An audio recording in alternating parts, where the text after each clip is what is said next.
ahead and get started.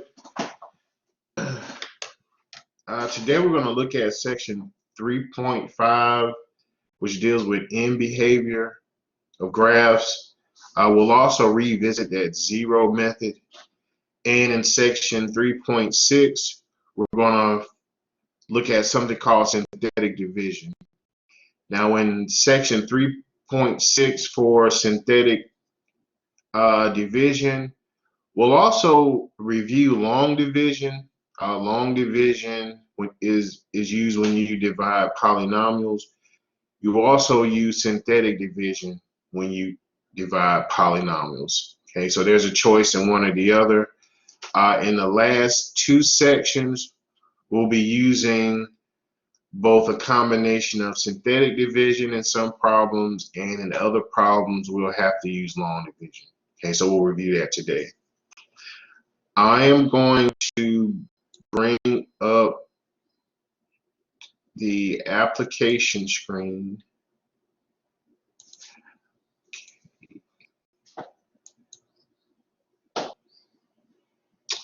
And we're going to take a look at the section 3.5 notes. Okay, so this is entitled Higher Degree Polynomial Functions and Graphs, and what it actually means by higher degree polynomials. Up to this point, we looked at linear equations and quadratic equations and the methods for solving those. In this section, we'll look at cubic equations, fourth degree, fifth degree, and we'll look at the methods used in solving those type of equations. All right, so first off, when we talk about higher degree functions, we're going to break down what a polynomial function actually is and how certain things are described. So we have a polynomial function of n degree, and the variable x is defined by this function. So this may look a little bit scary, but actually p of x, that's just our function, that's going to equal to, and we're really concentrating on what's called this dominating term.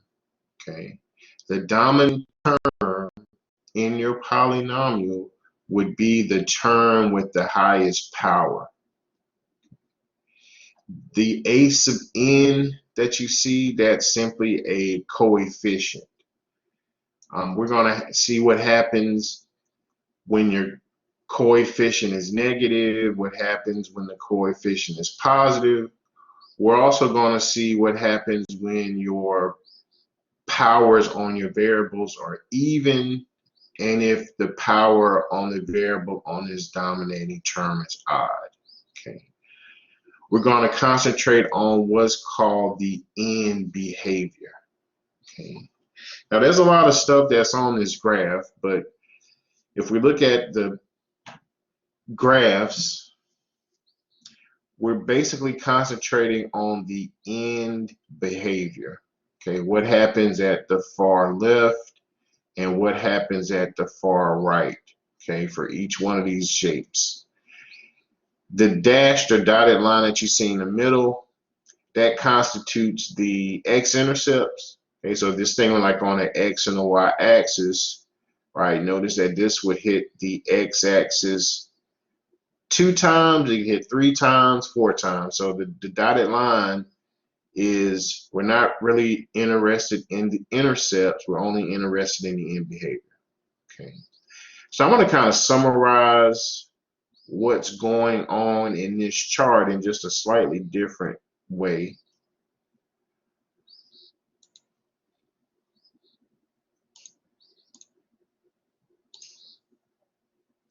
I'm going to go back to the camera.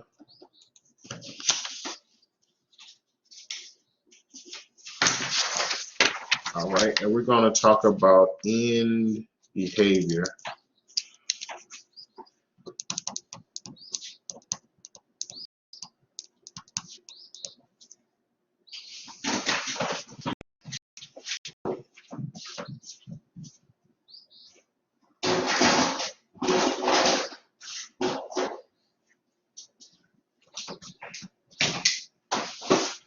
All right, so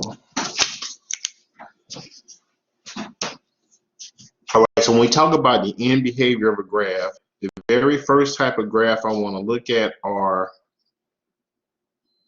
polynomials that have a dominating term with variables that are even. All right, so over here I'm going to write even powers.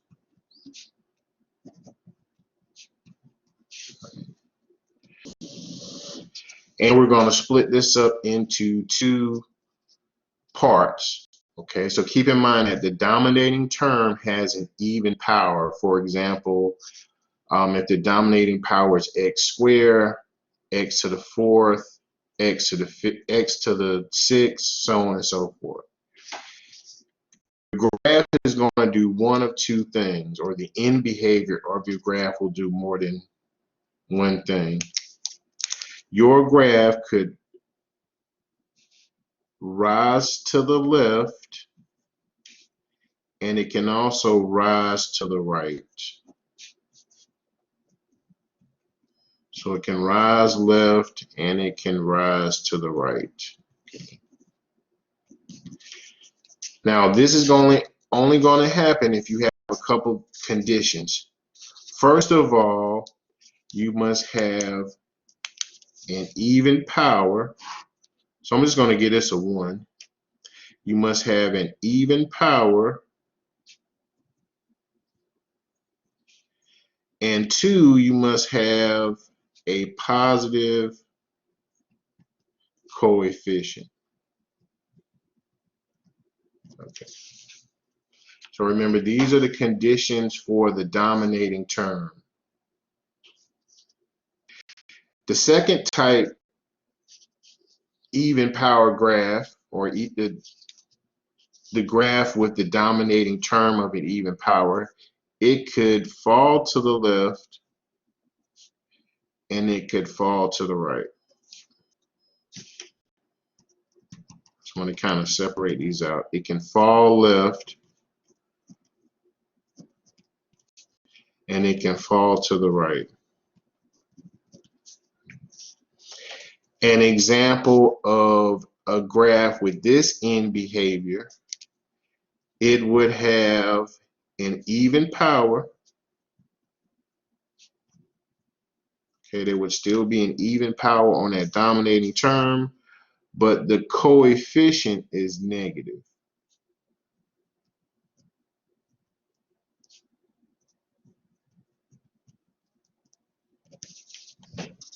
So we're going to look at some examples that produce these end behaviors.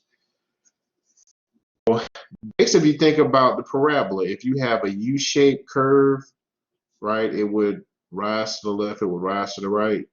If you have an upside down U-shaped curve, it would fall to the left, fall to the right. So we're going to take a look at some functions, and I'm actually going to use the handheld calculator.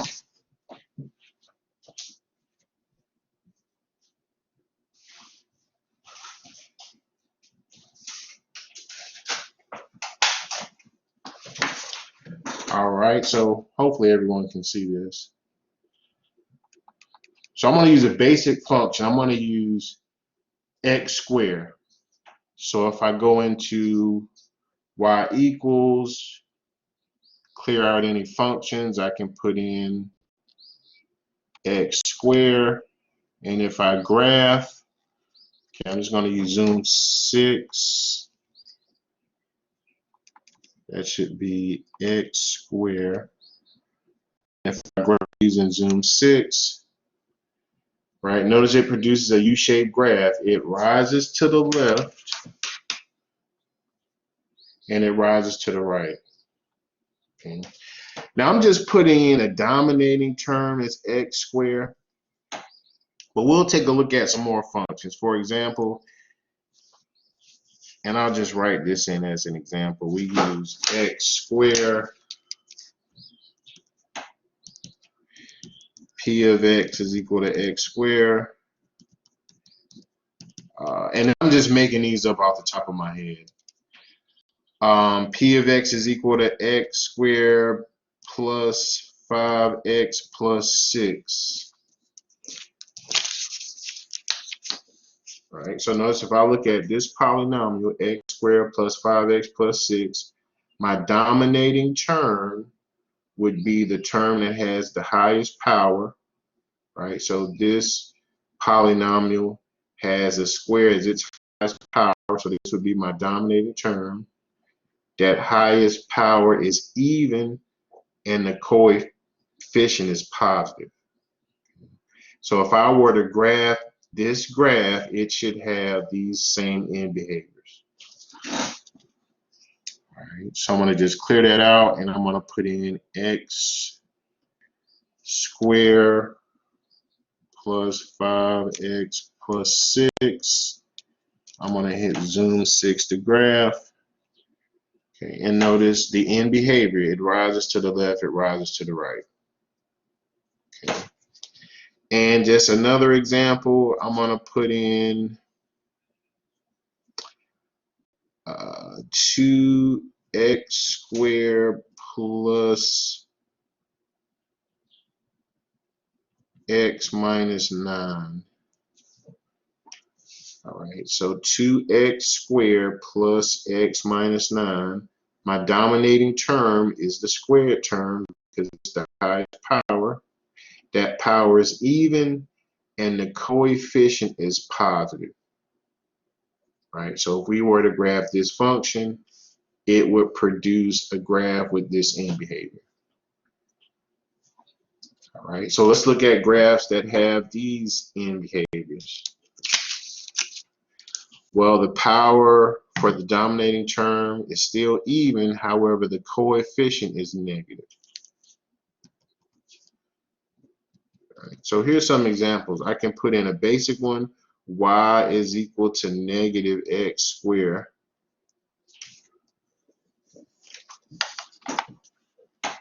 So just to see that, I'm going to go back to y equals and clear out my graph. I'm going to put in negative. Oops, I can't quite get, okay, I'm going to put in negative, not the minus, so it's negative x squared. I'm going to use zoom 6 to graph. And then just notice the end behavior. It falls to the left and it falls to the right. And I'll just write a couple more examples. For this example, I'm using y is equal to negative x squared plus 5x plus 6. Right. So notice this is my dominating term. It has an even power. Its coefficient is negative. So when we graph, it must have these as end behavior.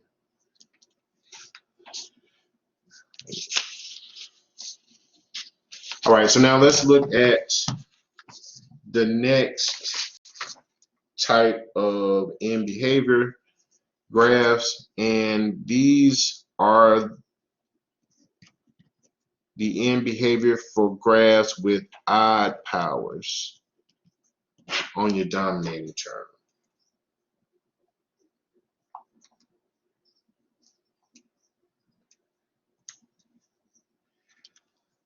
All right, so if your graph falls to the left and rises to the right,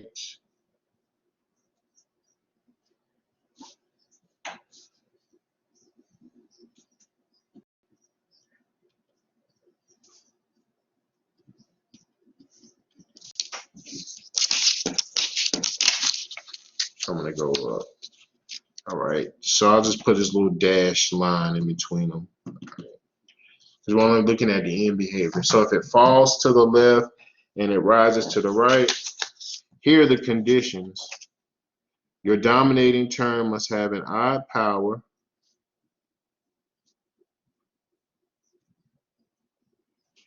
And the coefficient is positive.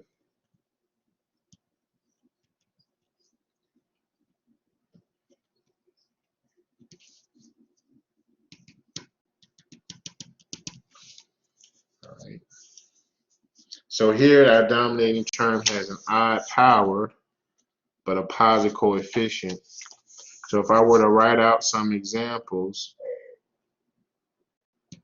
we have y is equal to x cubed. Right? It's just a polynomial with one term, right? The variable is x. The highest power of x is to the third power, which is an odd power. Right? It has a coefficient of understood +1. So if I were to graph x cubed,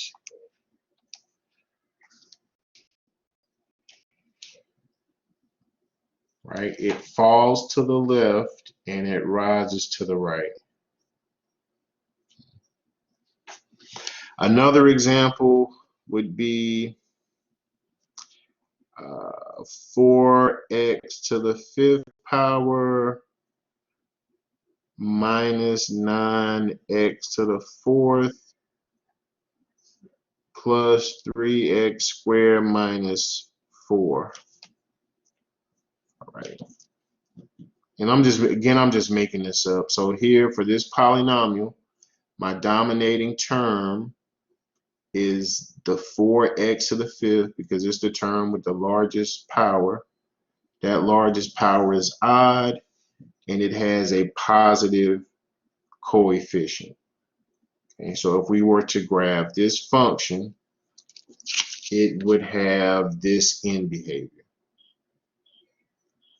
Right? And let's look at the last scenario. So in the last scenario, we're dealing with graphs that will rise to the left, but they're going to fall to the right.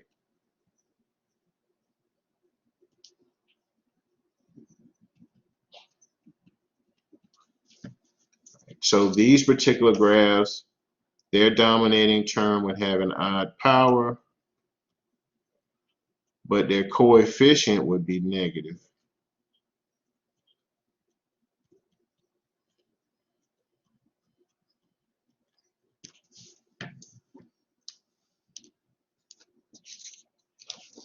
So just to write out a couple of examples,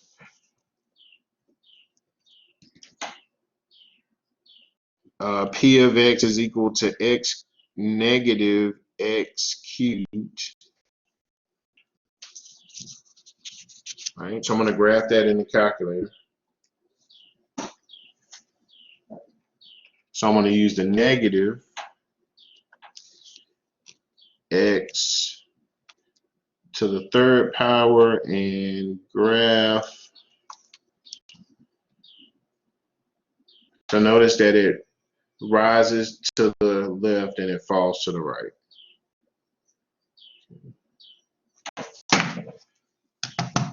All right, so now the reason why we use that, and I'm going to go back to the applicant screen, is we can identify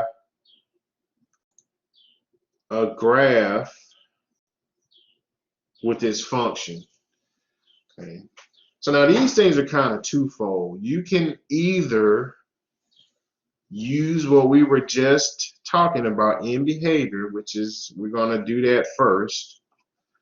Another way to do the problem is actually just to put it in your calculator, graph it, and match it to the answer choice. All right, so here's by use of the power of the dominating term. All right, so we have 4 functions, right? And we have A, B, C, D, and we're asked to match. If I look at this f of x function, right, in order to determine the end behavior, I'm going to find its dominating term,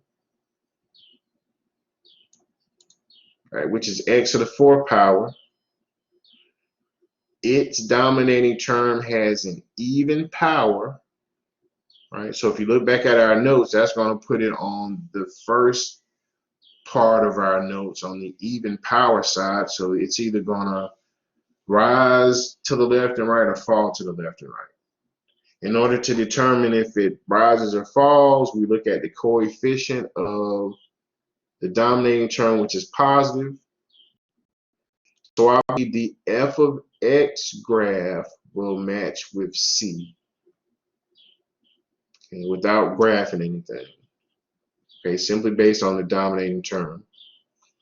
If we were to look at the h of x function, right, and in order to determine its end behavior, we would locate the dominating term, which is 3x cubed. It has an odd power in its dominating term, so that'll put it on the right half of our notes for odd powers. And since the coefficient is positive, this graph should fall to the left and rise to the right. Okay, so the h of x graph matches with B. For the g of x graph, in order to determine its end behavior, we locate the dominating term, which is negative x to the 6th. It's an odd power with a negative coefficient.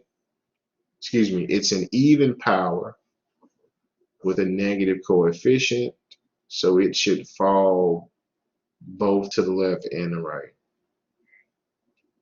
All right, and then by process of elimination, k of x should be D, right?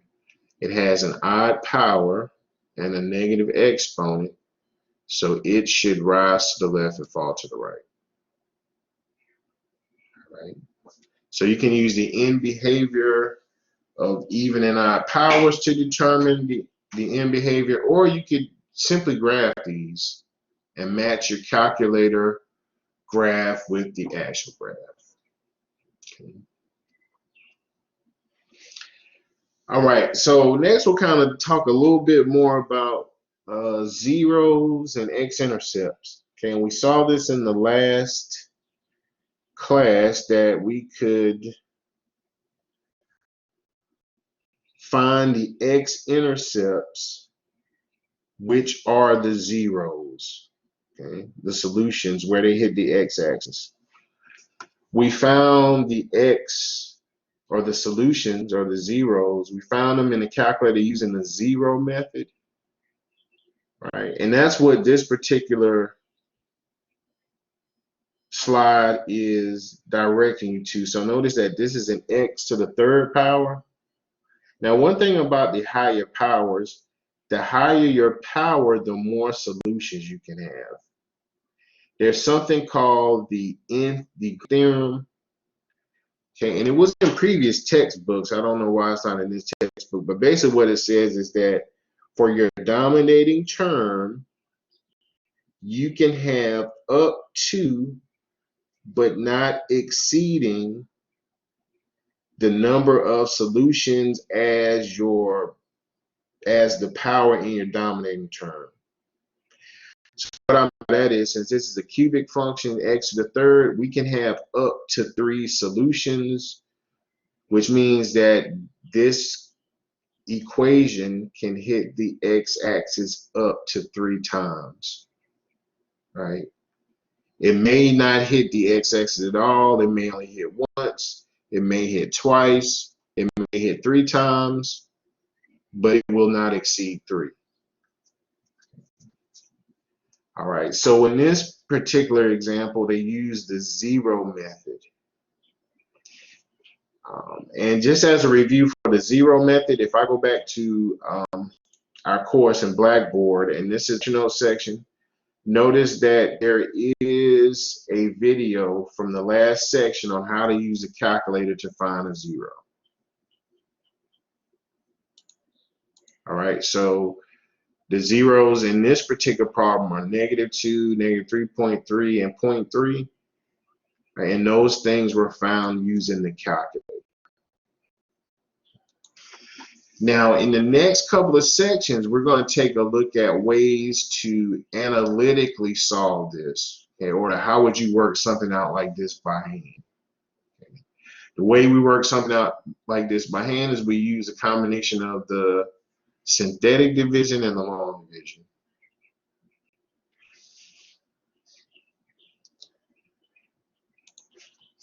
All right, so any questions about 3.5?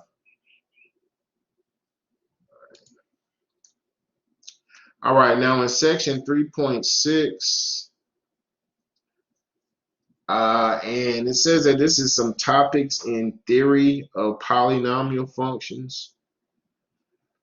And then in section 3.7, there is another theory type section. Okay.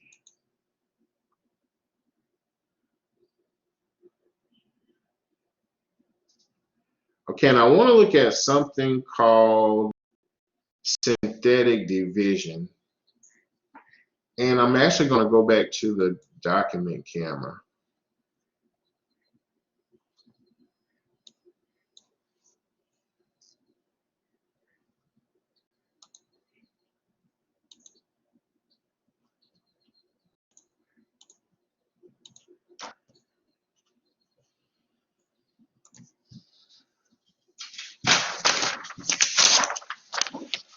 All right, and before we actually look at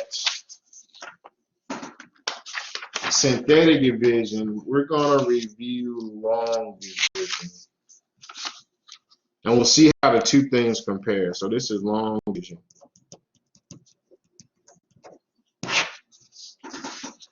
All right.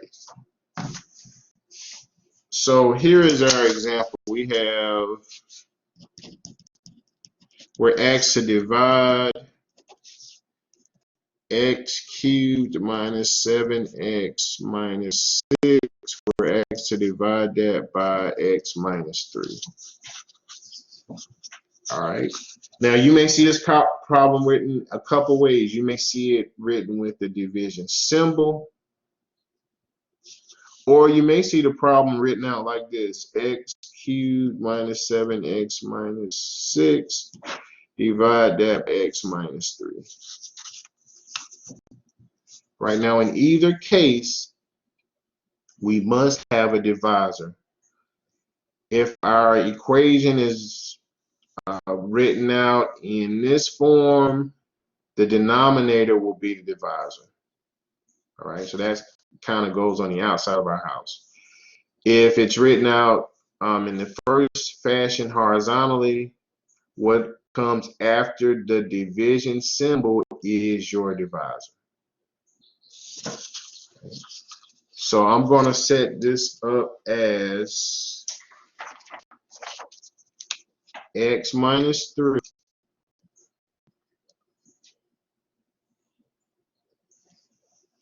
and we're going to divide that into. So now just one thing about your divisor and your dividend. Okay, so this is our divisor, this is our dividend. Both the divisor and the dividend must be in what's called descending order. So if I look at my divisor, this is in descending order. So how you determine descending order is by the power on the variables, right? So this variable is raised to the first power, so this is a first degree term, and just as a fact, the degree of any constant is 0, right? So this is a descending order. I have a first degree term and I have the 0 degree term. If I look at my dividend, I'm going to make sure it's in descending order. If it's not in descending order, add a filler term. So I'm looking at my first term, it's a third degree term. I look at my second term, it's a first degree term, so I'm actually missing the squared term. So I have to put in a filler term, right? So I have my third degree, I'm missing my second degree. I have my first degree term and my constant, which has a degree of 0. So when I write out my dividend, I'm going to write this out as x cubed. I'm going to insert filler second degree term, so I'm going to put in plus 0x squared minus 7x minus 6. All right, so I had to insert a filler term, and you must do that if your divisor is not in descending order or if your dividend is not in descending order. All right, so how do we divide this up? Well, just as in long division of real numbers, so I'm just going to make up one over here. 576 divided by 2 or something like that. Right? If I was doing this by hand, this is my divisor. This is my dividend. All right. So in order to figure this out, I will multiply. 2 can go into 5. How many times without going over? It can go twice. Right? 2 times 2 is 4. Right? But before we multiply again, we're going to subtract. Right? The same thing we do in using real numbers, we're going to do the same thing with the algebraic functions. All right. So notice I multiply 2 times 2, I got 4, but I'm going to subtract. I'm going to change the sign. Right? 5 minus 4 is 1. I'll bring down my 7. So notice I'm bringing down terms. 2 can go into 17 8 times. 2 times 8 is 16. But again, we subtract. Right? 17 minus 16 is 1. Bring down the 6. 2 times 8 is 16. What I'm really stressing here is how we're changing this sign. Right? Once we multiply, okay, we're going out here, we're changing my sign, and the remainder is 0. Okay. So keep in mind what we did here. All right, so how does that relate to this? Well, the first thing I want to do is I want to concentrate on my first terms, right? This x and this x cubed. I want to multiply x by some quantity so that I get an x cubed. Right? So if I multiply x by x squared, right, x to the first times x to the second would be x to the 1 plus 2, right? When you multiply like bases, you add exponents. So that would give me x to the third, right? So I'm going to multiply by x squared. Second thing is, well, where do I write x squared, right? Because I have 4 terms here. Do I write it here, here, here, here?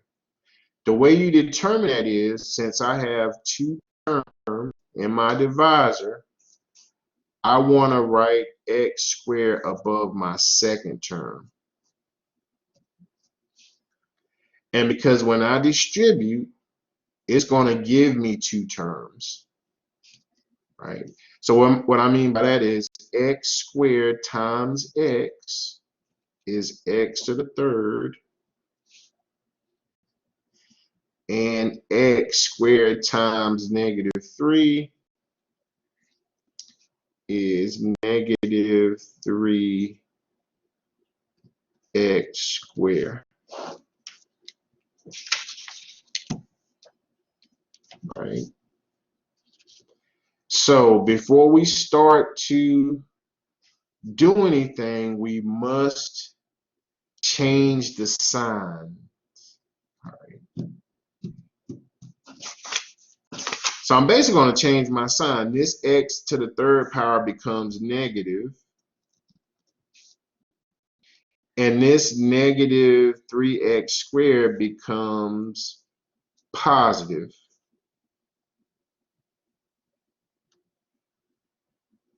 I'm going to circle that. So now x to the third minus x to the third is 0. That zeroes out. And this is what we want to happen. And 0x cubed plus, because we changed the sign, 3x cubed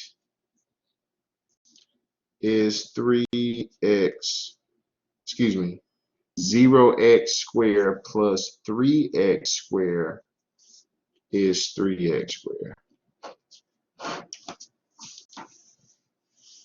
Since we have two terms in our divisor, I must maintain two terms.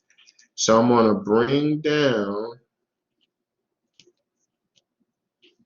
this negative 7x.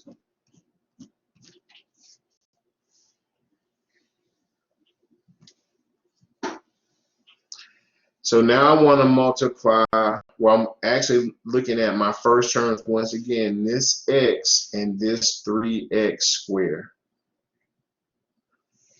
What can I multiply x by to get 3x squared?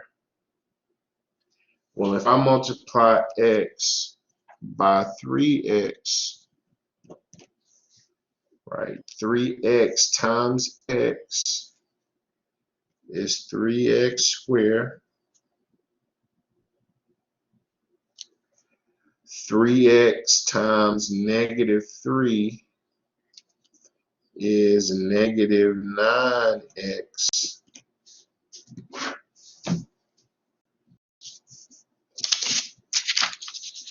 Right, so just as in our real number problem, we must change our signs. So that's why I'm not necessarily saying subtract, even though we did subtract in the real number example. In actuality, we were changing the sign. So this negative, excuse me, this 3x squared becomes negative 3x squared. And the negative 9x becomes positive. So I'm going to just circle these sign changes.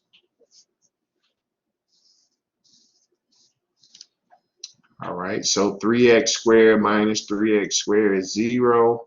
And again, this is what we want to happen. Negative 7x plus 9x is 2x.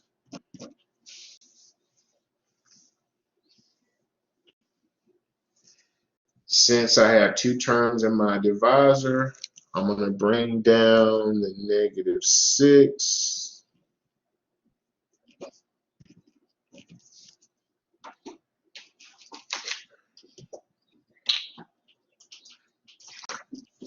And now we're going to concentrate on the x and the 2x. So what can I multiply x by to get 2x? We can multiply by 2.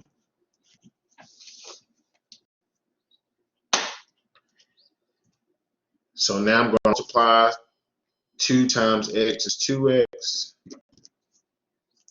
2 times negative 3 is negative 6. Okay, I must change my sign, so 2x becomes a negative. Negative 6 becomes a positive 6. And I have a remainder of 0.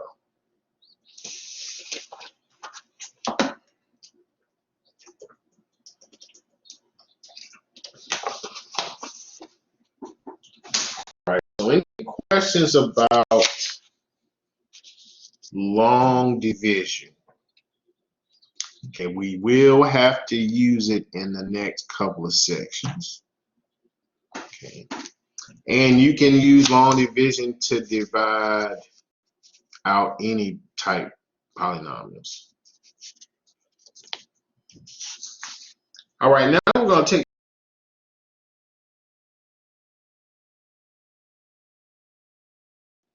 x squared plus 3x plus 2. So if we were to do the same problem using synthetic division, we should get the same result. So let's take a look at synthetic division.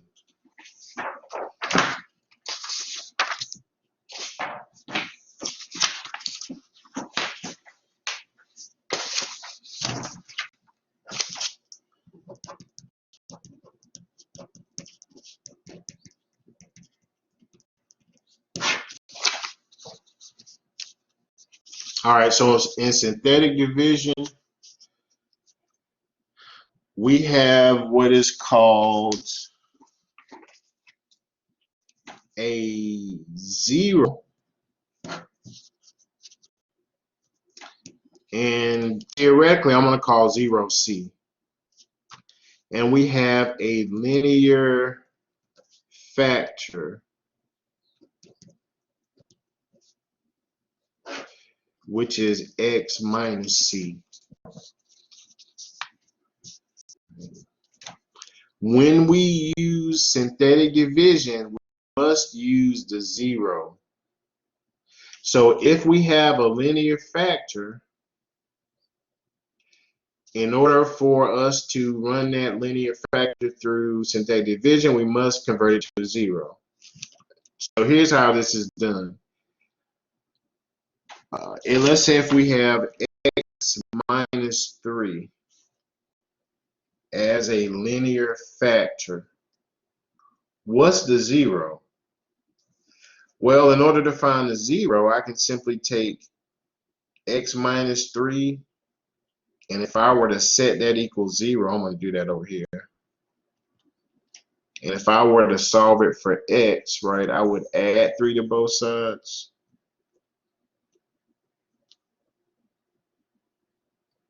So I'd have x equal to 3. My 0 would be 3.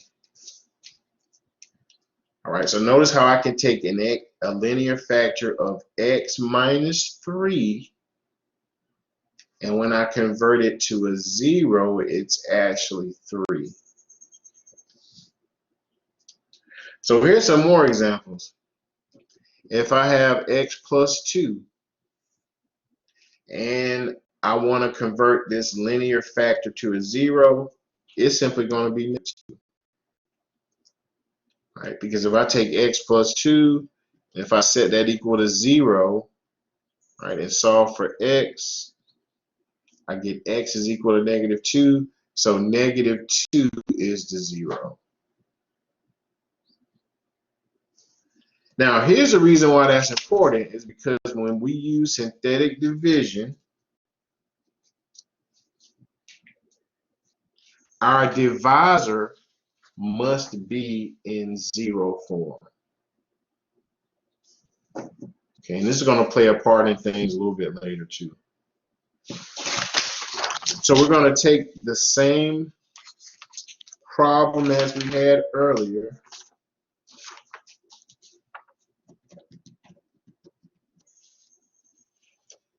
X cubed minus 7x minus 6 divided by x minus 3. But we're going to use synthetic division.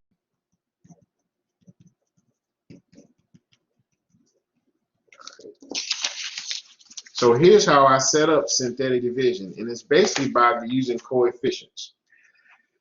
So the first thing I must do is I must have a divisor that's a 0. So this is my divisor, as we saw in the last example. So x minus 3 as a 0 would be positive 3. All right, so that's the divisor. Next, we're going to list out the coefficients of our dividend in descending order. So just as in long division, if you're missing a degree term, you must put in a filler 0. All right, so we saw by solving this using long division, we were missing a square degree term, right? So we have the third degree term, and its coefficient is 1. We're missing the second degree term, so that coefficient is 0. We have the first degree term, which is negative 7. And then we have the 0 degree term, which is that constant, is negative 6. Right, so for the final setup for synthetic division, this first coefficient always comes down, and we're going to add.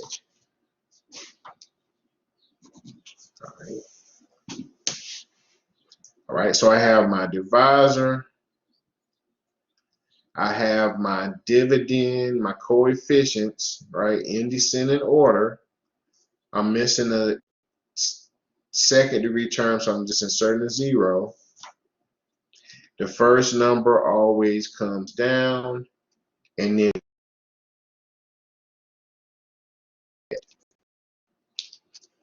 all right, so this is the basic setup. Now it's just a matter of multiplying and adding. All right, so there's like this little zigzag pattern. So once we get the basic layout set up, now I simply want to multiply. So I want to multiply 3 times 1, which is 3, and I'm going to write that here. I'm going to add straight up and down. So 0 plus 3 is 3.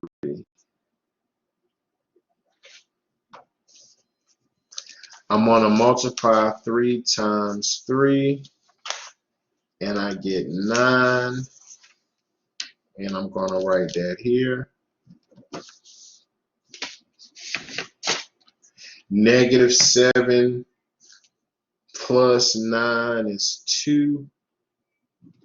I'm going to write that here. 3 times 2 is 6. Negative 6 plus 6 is 0. All right, so notice I don't quite get the answer we got before. We got x squared plus 3x plus 2, right? In order to write that out in the form of a polynomial, these are nothing more than coefficients, right? 1, 3, and 2. However, when you use synthetic division, that lowers the degree by 1. So here's what I mean. This was a third degree term. Excuse me. This was a third degree equation. So that means that it would be a second degree equation. Right? So these are simply my coefficients. So this would be the coefficient for my x squared term. This would be the coefficient of my first degree term, which is x. And this would be my coefficient for the constant on the end. And we got x squared plus 3x plus 2. And if you compare that with the long division, notice we got the exact same result.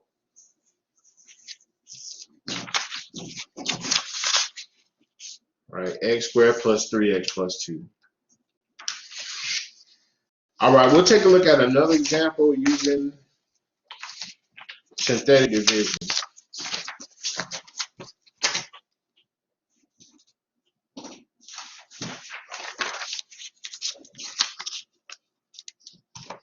And I'm going to close this down. So we have, this is synthetic division. We're asked to divide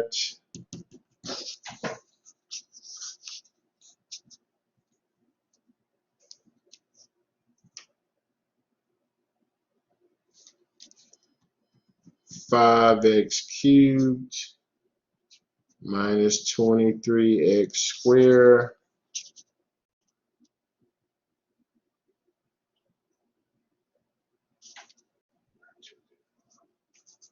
I'm sorry, this should be 5x to the fourth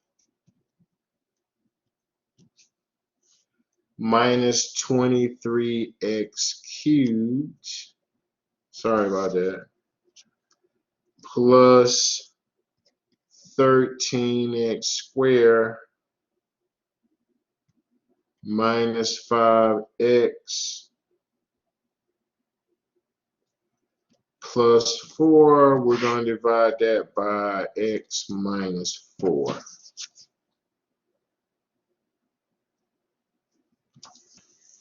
All right, and we're going to use synthetic division. All right, so first off, notice that our divisor is a linear factor. So when we set this up in synthetic division, we have to convert this linear factor to a 0. Right, so if I were to take x minus 4, set that equal to 0, I would have 4 as the 0. Right, and that is in descending order, first degree term and the constant 0 degree. If I look at my dividend, right, this is the 4th degree, 3rd degree, 2nd degree, 1st degree, and 0 degree for the constant. Right, so this is in descending order. I'm not missing any terms. So I'm going to write out the coefficients. So 5, negative 23, 13, negative 5, and 4. So remember, the first number always comes down, and we're going to add.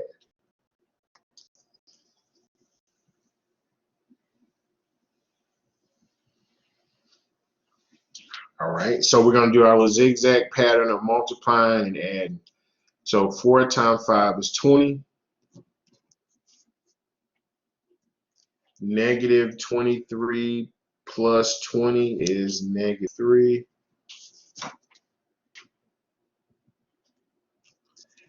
4 times negative 3 is negative 12.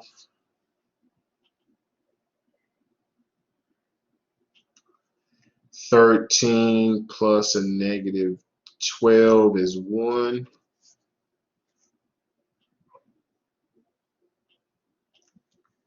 4 times 1 is 4.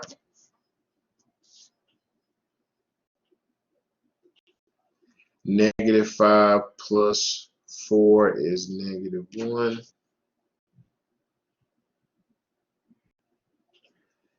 4 times negative 1 is negative 4. And we have a remainder of 0. So in order to write this out as an equation, right, notice that our dividend was a 4th degree function. So we use synthetic division, so that would lower the degree by 1. So this would be a cubic function, and these are our coefficients. So I'm going to write this out as 5x cubed minus 3x squared plus x minus 1.